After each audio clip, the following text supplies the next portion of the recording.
مفتی صاحب بہت لوگوں سے سنا ہے کہ مرنے کے بعد روح 40 دن تک گھر آتی ہے اور زیادہ رونے سے میت کو عذاب دیا جاتا ہے، بار بار قبر پر جانے سے میت اپنی طرف بلاتی ہے، ان باتوں میں سے کون سی درست ہے؟ ایک بات درست ہے، باقی ساری غلط ہیں۔ حدیث میں آتا ہے ان المیت لیعذب ببکاء اہلہ علیہ، عربی الفاظ ہے کہ میت پر عذاب ہوتا ہے اس کے گھر والوں کے رونے کی وجہ سے۔ اب سوال پیدا ہوتا ہے چیخو پکار کر کے رو رہے ہیں، عذاب اس بیچارے کو کیوں ہو رہا ہے؟ یہ تھوڑی رو رہا ہے۔ تو علماء نے اس کا جواب دیا ہے کہ اس پر لازم تھا، اس کو پتا تھا کہ جب میرے خاندان میں یہ رواج ہے کہ میں مروں گا تو گریبان پھاڑ پھاڑ کے چیخ چیخ کے پورا محلہ سر پہ اٹھایا جائے گا، تو اس نے اس برائی سے ان کو زندگی میں روکا کیوں نہیں؟ تو گھر کا سربراہ اس برائی کا ذمہ دار ہوتا ہے نا جو گھر میں ہو رہی ہے، اس کو چاہیے تھا وصیت کرتا کہ ہمارے یہ، کیونکہ جن خاندانوں میں رواج ہوتا ہے وہی ایسا کرتے ہیں، جن کے یہاں رواج نہیں ہے وہ ایسا نہیں کرتے۔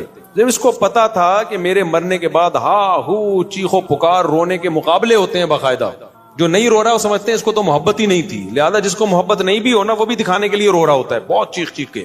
تو وہ صبر کا حکم ہے، رونے کی اجازت ہے، وہ تو محبت کا تقاضا ہے بھائی، لیکن ایسے چیخنا، عورتوں کی آوازیں گھروں سے چیخو پکار کی باہر جانا، یہ بہت بڑا گناہ ہے، اس پہ اتنی شدید وعیدیں ہیں، یہ اسلام میں جائز نہیں ہے۔ تو اس کو پتا تھا میرے خاندان میں یہ رواج ہے، تو نے وصیت کیوں نہیں کی؟ ان کو روکا کیوں نہیں کہ میرے مرنے کے بعد یہ حرکتیں نہیں ہوں گی؟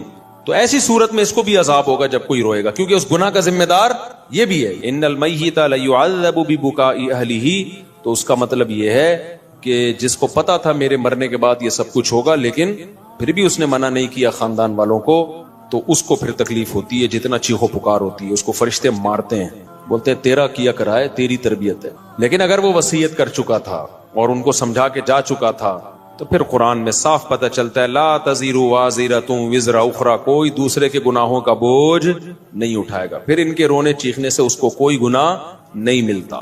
حدیث میں آتا ہے ایک صحابی کا انتقال ہوا تو دوسرے نے بہت تعریف، مرنے کے بعد ہم تعریفوں کے پول باندھ دیتے ہیں نا، روایت میں ہے یہ جو میں آگے پیش کر رہا ہوں آپ کے سامنے، بہت تعریفیں۔ تو نبی نے فرمایا قبر میں اس کو فرشتے مارتے تھے اور پوچھتے تھے کہ بتا کیا تو واقعی میں ایسا تھا؟ یقیناً تو ایسا نہیں تھا، تو کیوں جھوٹی تعریفیں کروا کے گیا لوگوں سے اپنی؟ بعض لوگوں کی عادت ہوتی ہے نا کہ وہ اپنی جھوٹی تعریفیں کروا کے اپنے غلط امیج دنیا کے سامنے، جو اچھا امیج ہوتا ہے لیکن وہ جھوٹا ہوتا ہے، تو امیج ایسا بنا کے، یہ لفظ امیج نہیں ہے، مجھے کسی نے بتایا امیج ہے نا، تو میں جو انگلش میں غلطی کیا کروں مجھے بتا دیا کرو میرے بھائی، میں کوئی انگریز امریکہ میں تھوڑی پیدا ہوا۔ تو ایسا اس کا امیج بنایا ہوا تھا کہ یعنی جو بعض لوگ ایسا اپنا تصور لوگوں کے دماغوں میں بنا کے جاتے ہیں جیسے بہت نیک، تو ایسے میں اگر مرنے کے بعد آپ کی جھوٹی تعریفیں ہو رہی ہیں نا تو اس پہ بھی چترول لگتے ہیں کہ لوگ کہہ رہے ہیں یوں تھا، تو تھا گیا تو ایسا ہے، پٹاخ ایک لگے گا، بتا تو ایسا تھا۔ تو اس لیے جیسے ہو ویسے ہی نظر آؤ، اپنے بارے میں زیادہ نہیں تعریفیں کروایا کرو لوگوں سے۔ ہاں جو نعمتیں اللہ نے دی ہیں اس کا اظہار کرنے میں کوئی حرج نہیں ہے بھائی۔ غیر مسلم اگر خوبصورت ہے تو دیکھنے میں اچھا لگے گا، تو اس کا تو، اور مسلمان تہجد گزار بدصورت ہے تو دیکھنے میں اچھا نہیں لگے گا۔ تو اچھا لگنے کا تعلق مسلم یا غیر مسلم سے نہیں ہے، اگلے کی پرسنالٹی سے ہے۔ ہاں اعمال کے لحاظ سے اگر اچھا لگ رہا ہے پھر غلط ہے، اعمال کے لحاظ سے کافر اچھا نہیں ہو سکتا۔ تبھی ہم کہتے ہیں کافر کی خوبیوں کو بیان کیا کرو کہ بھئی ان لوگوں میں یہ خوبی، لیکن یہ کہنا کہ وہ مسلمانوں سے اچھے ہیں یہ زیادتی ہے بھائی۔ مسلمانوں سے اچھے کیسے ہو گئے؟ جو خدا کا انکار کرے اور جو خدا کو مانے دونوں برابر ہو سکتے ہیں؟ ایک اللہ کو مانتے ہیں، اللہ کے پیغمبروں کو، اللہ کی کتابوں کو مانتے ہیں، دوسرا مانتا ہی نہیں ہے، وہ کہتے ہیں میں خود بخود بناؤں، تو اپنے خدا کا انکار کر دیا اللہ کا، تو مسلمان سے اچھا۔ اگر وہ اچھے ہوتے تو اللہ مسلمانوں کو جہنم میں بھیجتا، پھر ان کو جنت میں بھیجتا۔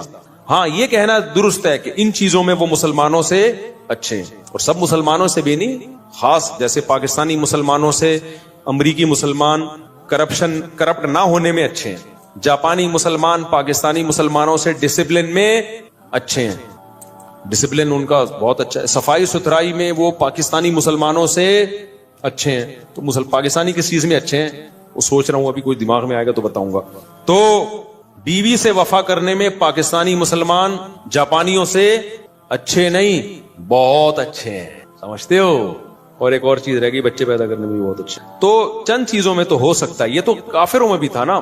نبی صلی اللہ علیہ وسلم نے فرمایا خیارکم فی الجاہلیت خیارکم فی الاسلام، جو زمانہ جاہلیت میں کافر اچھے تھے اسلام میں بھی وہی اچھے ہیں۔ تو اس سے پتا چلا کافر میں بھی کوئی اچھا ہو سکتا ہے نا۔ تو یہاں اچھائی سے مراد ہے چند صفات میں اچھائی، غیرت میں، بہادری میں، تو بعض کافر بڑے غیرت مند ہوتے ہیں، بہادر ہوتے ہیں، سخی ہوتے ہیں، تو جب وہ اسلام لاتے ہیں تو وہ بہادری غیرت اور بڑھ جاتی ہے. تو صحابہ کرام زمانے جاہلیت میں سخی تھے، بہادر تھے، رشتہ داری جوڑنے کو اچھا سمجھتے تھے. یہی جب مسلمان ہوئے تو یہ وفا کس کے لیے استعمال ہوئی؟ پھر نبی کے لیے. اور جو منافق تھے مدینہ میں، وہ کمبخت اسلام لانے سے پہلے بھی 2 نمبر، اسلام بھی لانے کے بعد بھی 2 نمبر. وہ جدھر دیکھتے تھے نا پلڑا بھاری ہے ادھر کو پلٹ جاتے تھے. تو نبی کے جو رشتہ دار تھے قریشی ہاشمی، حضرت ابو طالب کو دیکھو، اگرچہ کفر میں موت ہوئی ہے لیکن رشتہ داری آخری دن تک نبھائی ہے نبی کے ساتھ کہ میرا بھتیجا ہے، میں اس پہ کسی کو انگلی اٹھانے نہیں دوں گا. 3 سال نبی صلی اللہ علیہ وسلم کو شعب ابی طالب میں آپ کا بائیکاٹ کر کے بند کیا گیا، پتے کھانے پڑے ہیں 3 سال معاشی بائیکاٹ. ابو طالب نے غیر مسلم ہونے کے باوجود وقت کس کے ساتھ گزارا؟ پیغمبر کے ساتھ. کیوں؟ مشکل میں اپنی قوم کو نہیں چھوڑنا. ٹھیک ہے نظریے کا اختلاف ہے لیکن قوم کی بیس پہ ساتھ دے رہے ہیں. تو کسی بھی بیس پہ جب کوئی ساتھ دیتا ہے تو اس کے لیے غیرت کا ہونا ضروری. بے غیرت کیا کرتا ہے؟ جہاں کوئی مصیبت آئی ایک دم. ہمارے ایک دوست تھے، ان کہتے ہیں میرا ایک بڑا جگری دوست تھا نا، ہر وقت ساتھ. کہنے ایک دن 2-3 لڑکوں نے مجھے گھیر لیا پیٹنے کے لیے نا، کوئی پھڈا تھا. کہہ رہے میں نے کہا کوئی بات نہیں، ہم بھی 2 ہیں نا، نمٹ لیں گے، دیکھیں گے. کہہ رہے میں مار کھائے جا رہا ہوں، کوئی ریپلائی کہیں سے ہو ہی نہیں رہا. کہہ رہے میں نے اپنا وہ لنگوٹی یار دیکھا تو وہ 3 کلومیٹر پہ نا بھاگا جا رہا ہے. ابے تو یہ تو اس موقع پہ نہیں بنتا یار، یا تو وہ 100 آدمی ہوتے تو یار وہ بھی 2-3 ہیں، تم 2 ہو تو کچھ تو کرو نا، کچھ تو بچاؤ تو گئی اس کو. ایک دم ایسا بھاگا. میں چھوٹا تھا تو میرے ساتھ ایک ہمارے کلاس فیلو اسکول کا لڑکا، ہم دونوں ڈبل سواری پہ آ رہے تھے. آپ کو پتا ہے کراچی میں ڈبل سواری پہ پابندی ہی رہی ہے.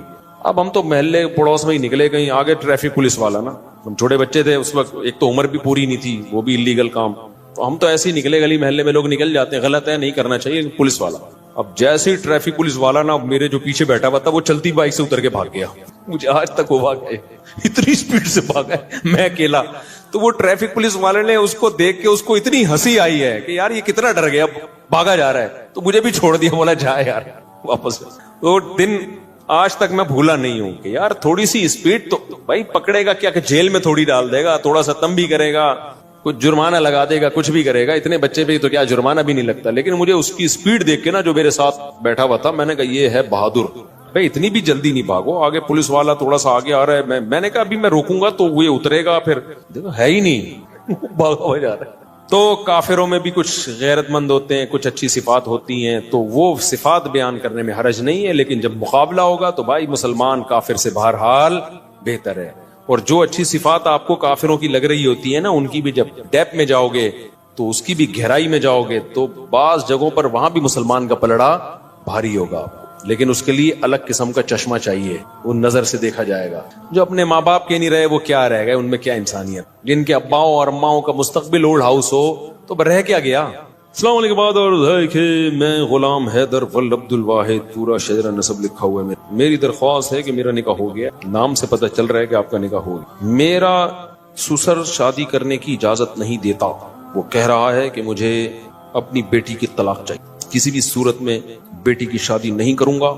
آپ اس بارے میں اسلامی طریقے سے کسی بھی صورت میں شادی نہیں کروں گا. اب اس بارے میں اسلامی طریقے سے مشورہ دیں کہ میں کیا کرنا چاہیے. دوسری شادی پر میرے بیانات موجود ہیں، اس کے کیا فضائل ہیں، اس میں کیا مشکلات ہیں، کس کے لیے جائز ہے، کس کے لیے ناجائز ہے. میں عمومی بیان کرتا ہوں، کبھی کسی فرد واحد کو میں ترغیب نہیں دیتا کہ تو کر لے. مجھے نہیں پتا کہ اس میں تپڑ ہے یا نہیں ہے، کبھی کسی فرد واحد کو میں ترغیب نہیں دیتا. میں کبھی ان کو نہیں پکڑ کے کہوں گا یار تم نے کیوں نہیں کی، اتنے عرصے سے بیان سن رہے ہو، تم کر لو. یہ میں کبھی بھی نہیں کرتا. حتیٰ کہ میرے دوست احباب میں 40 سال کے لوگ بھی ہیں جو ابھی تک کنوارے ہیں، ان کو بھی میں نے کبھی نہیں کہا تم نے شادی کیوں نہیں کی ہے. وجہ اس کی ہے کہ کسی کے پرسنل معاملات میں ٹانگ اڑانا یہ بہت غلط عادت ہے. میں اگر کسی کو اسپیسیفک کسی فرد کو ترغیب دوں تم دوسری شادی کرو، مجھے نہیں پتا اس کا بیہیویئر پہلی بیوی کے ساتھ کیسا ہے، اس کے حقوق ادا کر بھی رہا ہے کہ نہیں کر رہا. ہو سکتا ہے وہ اس کو لٹکا کے رکھا ہوا ہو اور ہم اس کی 4 شادیاں کراتے پھر رہے ہوں، تو یہ تو ظلم ہو جائے گا نا. اور یہ بھی ممکن ہے حقوق ادا کر رہا ہو، تو یہ تمہاری ٹینشن ہے کہ تم حقوق ادا کر رہے ہو یا ادا نہیں کر رہے. ہم اسلام کا حکم بیان کریں گے جنرلی. افراد کو پکڑ کے یوں سمجھانا کہ تو کر تو نہیں کر، یہ نہیں ہوتا. منع تو کیا ہے بہت سے لوگوں کو میں نے کہ تم نہیں کرو، کیونکہ جب مجھے ان کے حالات پتا چلے، انہوں نے آگے مشورہ لیا نا، میں نے کہا تیرے بس کا نہیں ہے بھائی، تیری باتوں سے لگ رہا ہے تیری ٹانگیں ابھی کانپ رہی ہیں، تو نہیں، تیرے بس میں نہیں ہے. تو لیکن کسی فرد کو میں پکڑ کے ترغیب دوں کہ تم کرو، تم نے کیوں نہیں کی، تم، ہاں مذاق میں دوستوں کی محفل میں ایک الگ بات ہوتی ہے، لیکن میں ویسے نارملی کبھی کسی کو ترغیب نہیں دیتا. اب آپ کہہ سکتے ہو چلو دوسری کی آپ کسی فرد کو ترغیب نہیں دے رہے، نہیں دینے کی وجہ سمجھ میں آئی؟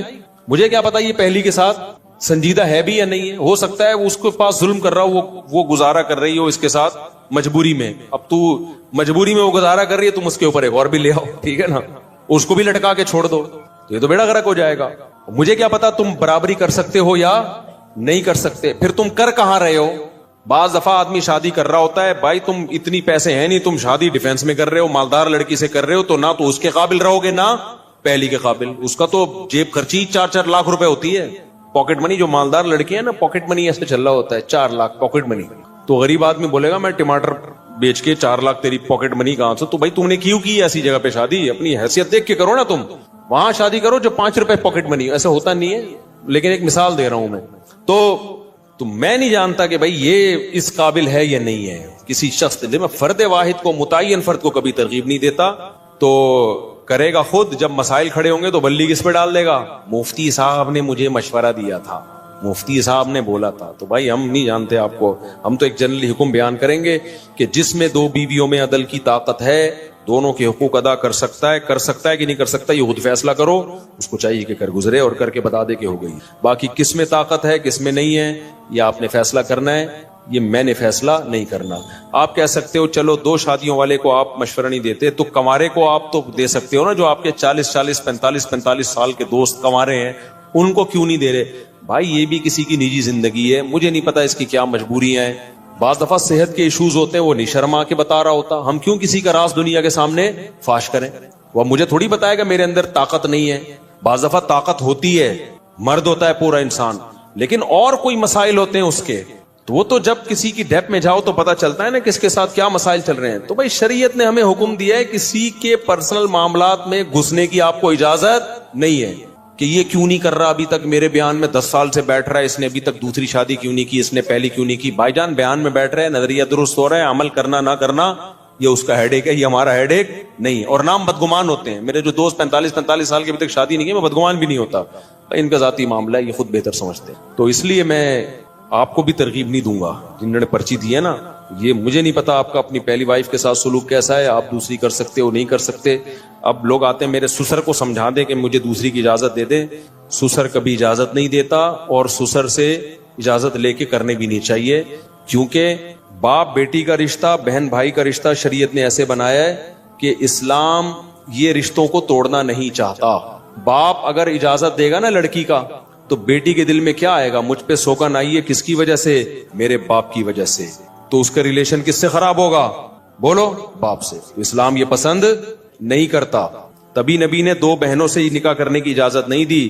فرمایا 2 بہنوں سے نکاح کرو گے تو رشتے توڑ دو گے، کیونکہ بہن کی محبت سوگن کی نفرت میں تبدیل ہو جائے گی. سمجھتے ہو گے نہیں سمجھتے؟ تو اسی طرح یہ کہ میرا جو ہے نا سالہ مجھے اجازت دے کہ میں دوسری شادی کروں گا، تو سالہ کبھی اجازت نہیں دے گا. ایک تو اس لیے کہ وہ ہے سالہ، دوسرا اس لیے بھی نہیں اجازت دے گا کہ شریعت نے اس کو مکلف ہی نہیں بنایا اس کا. کیونکہ تم کرو گے تو بہن کا بھائی سے رشتہ کیا ہوگا؟ خراب. بہن بولے گی میرا گھر تباہ کرنے والا میرا بھائی ہے. تو اس لیے بھائی یہ سسرال سے پوچھنے کا کام ہے ہی نہیں. تپڑ ہے تو پاس کر، ورنہ برداشت کر، یہ کام ہے. اور کرو جب حقوق ادا کرو.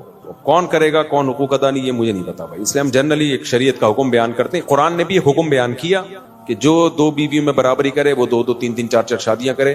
اللہ نے یہ الگ الگ نام لے کے نہیں بتایا کہ انڈا موڑ پہ فلاں صاحب بھی کریں، اور پٹیل پاڑا پہ فلاں صاحب بھی کریں، اور ڈیفنس میں فلاں صاحب، اور 14ویں صدی میں فلاں لوگ کریں، اس اسٹیٹس کے لوگ کریں، اس اسٹیٹس کے لوگ نہ کریں. یہ کہیں نہیں. جنرلی حکم دے دیا بھائی جو ان قواعد پہ پورا اترتا ہے، ترغیب دے دی کرے، کیونکہ بیوہ طلاق یافتہ عورتیں سوسائٹی میں بہت زیادہ ہیں. تو اس لیے مجھے کبھی بھی یہ میرے پاس، کیونکہ بہت آتے ہیں لوگ، میرے ابا کو سمجھائیں، میرے ماموں کو سمجھائیں، میرے چاچے کو سمجھائیں. میں نے کہا بھائی میں اپنے والوں کو نہیں سمجھا سکا تھا، تمہارے والوں کو کہاں سمجھا؟ اپنے والوں کو کون بولے؟ ہم ان کو نہیں سمجھا پاتے، ہم تمہارے والوں کو بھی ذمہ داری ہم لیں. اور پھر جب پٹو گے تو ہم پہ بلی آئے گی. شادی تم کر رہے ہوگے، بلی کس پہ آئے گی؟ مفتی صاحب نے بولا تھا. تو کافی ہو گیا میرا خیال ہے. اور یہاں سے کسی نے کوئی سوال پوچھنا ہو؟ السلام علیکم مفتی صاحب. وعلیکم السلام. میری وائف اوپر ہے، میں آپ سے 2 منٹ بات کرنا چاہتا ہوں اکیلے میں. ابھی کر لیں. میری وائف اوپر، وہ آپ سے ملنا چاہتی ہے، ہم دونوں.